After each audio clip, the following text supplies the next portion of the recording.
यानंतर वैशाली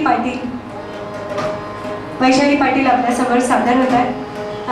स्वतःविषयीचा छोटासा परिचय आणि जे सादरीकरण करायचे ते अगदी 5 मिनिटांमध्ये।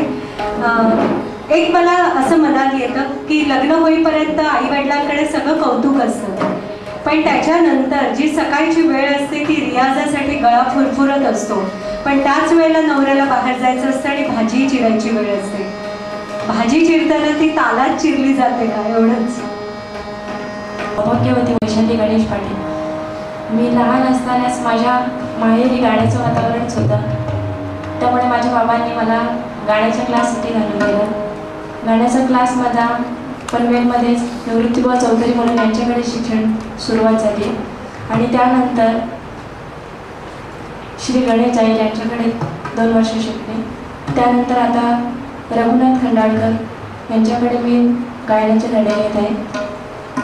तसेच माझं लग्न झाल्यानंतर माझ्या सासरीसुद्धा संगीत त्यांना काही कळत नाही, सासू सासऱ्यांना।